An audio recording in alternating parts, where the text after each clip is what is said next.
It's the Photographers. We're the photographers. Guess who's back? Back again. We're back. It's Monday, baby, and we're back with another one And we're gonna show you a video on how to select a camera. One of the things people have been asking us, how do we decide to buy a camera? What are the kind of things we look out for? Today, guys, we're gonna be answering all those questions and more, and hopefully this is helpful. So let's get this started. Let's do it.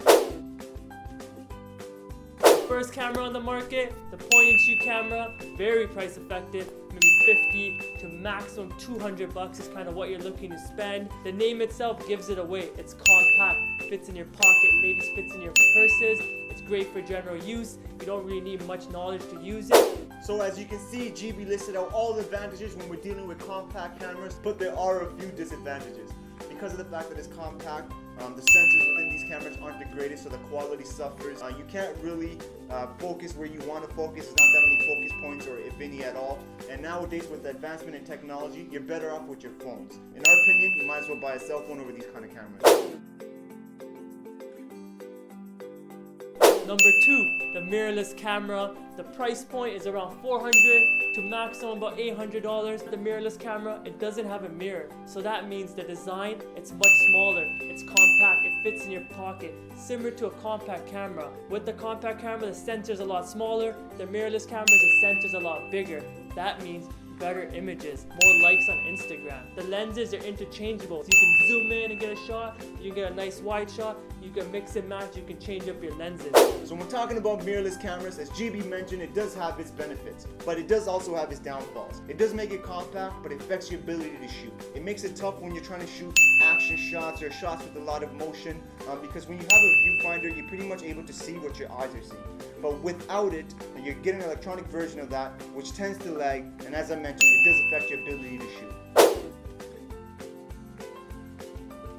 Camera number 3, DSLR. Ooh, that name sounds amazing, DSLR. You'll notice with the DSLR, the pricing is a bit more expensive, anywhere between $700 upwards to about $2,000. They're a lot more durable. They'll take the nicks and knacks of being a photographer. The image sensor is much bigger, so you'll get better quality images, you'll get faster images. So if you're shooting action, you're shooting sports, you're shooting little kids, you're shooting pets, whatever you're shooting, you'll be able to capture that moment. There's also interchangeable lenses, just like a mirrorless sensor. Also other really cool functions like wireless technology, GPS, all these other cool gadgets that you might or might not use. So, dealing with the DSLR cameras, disadvantages, not too many, but we do have one or two. These cameras are much bigger in size, so they're not compact. It's not like you just put it in your pocket, walk around and start taking out pictures whenever you want to. If you haven't bought full frame lenses for it, somewhere down the road you want to transition into a professional camera, it is going to cost you quite a bit. But one thing GB forgot to mention is if you're an amateur photographer, you want to take pictures of just things that you're interested in, whether it's for a hobby or whatever the case is, these are really good cameras to start with. Last camera, the Pro camera, the Pro DSLR. It's pretty much the Michael Jordan of cameras. You want to make sure you have that guy on your team. You don't want LeBron or anything like that. Jordan all day. You'll notice with these cameras, much quicker, much faster, bigger sensor sizes.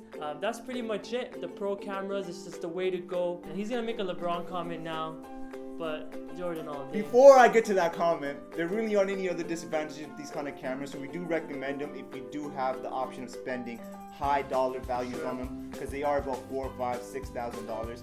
But LeBron James is the best player of this era. Facts only, that's all I'm saying. King James, finish up your sentence. I think 6 rings beats, I don't know, 2 or 3 any day. Yo, cancel this, cancel. Get off set, we're done with this. That's all you guys need to know. So guys, those are all the tips, and those are the different type of cameras you can look at. But what we forgot to tell you is that it really depends on your budget. Like cameras, they're priced pretty similar. The more you spend, obviously the better camera you get. But you know what? That doesn't mean that you're not a good photographer if you don't have the best camera. Yeah, so like you said, first things first, figure out what your budget is, figure out what you want to spend, and then you start looking into everything else, the features and all that kind of stuff you want in the camera. And be realistic with yourself. You might not need a super expensive camera because you're not going to use it often. It's It's more than you need, and you know what? You can always upgrade afterwards. Cameras don't really lose their value over time, so if you decide to get a better camera, you can always sell it online and just pick up something else instead. Yeah, and that's pretty much it, guys. So remember, once you do pick up the camera that you guys want, make sure you watch the rest of our videos to get all the photography related tips you need, and that way you can use them and have fun with your camera. And that's it. So even if you have a compact flash camera, you'll still be a great photographer because you've been learning from us. Yeah, that's pretty much it, guys. So remember, follow us on Facebook, follow us on Instagram, Subscribe to us on YouTube. and like our videos, and let us know what you guys want to see in the future. Comment below. And until next time, people, Peace catch you out. next week. By the way, LeBron is better than Michael Jordan. Get outta Just here, remember man. that. King James, what? King? 6 King, verse 2. King James. That's it. King. Okay, I got a Bulls hat on. But King James.